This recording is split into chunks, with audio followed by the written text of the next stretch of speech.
uh, to subliminally make them repeat 6-7.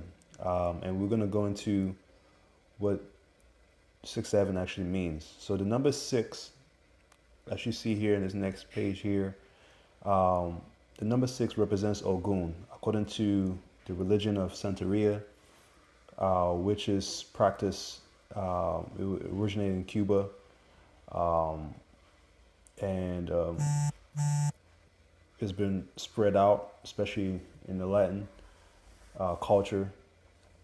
And it's through the worship of the same deity, Ogun. Ogun, from the Yoruba tribe, he was known as a mighty warrior and a hunter, okay, fierce in battle, okay, and he was a leader, okay, in war.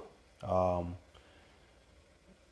yeah, and here it shows that he was very skilled in using metals, using, mechanical technology in order to advance his war victories, to help not only himself but his team win wars. Okay, so he was skilled in metals. So also part of the Santeria, they're big on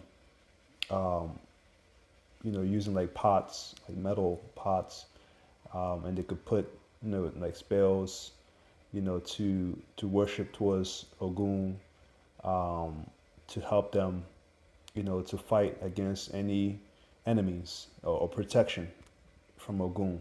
Um, okay, so like I said, he was, he's fierce in battle, Ogun, from the Yoruba tribe in Nigeria.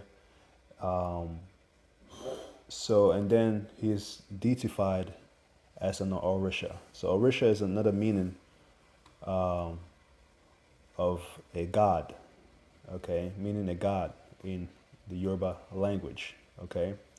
So this is a wooden, carved out, visible graven image, and according to the commands of the Most High, he commanded his children, the Hebrews,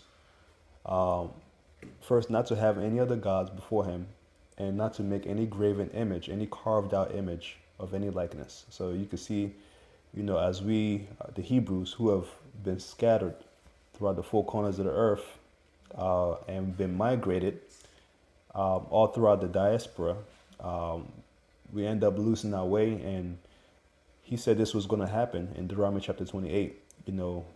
As we scattered, or he sends a nation, of a fierce nation, that would take our people and go to their lands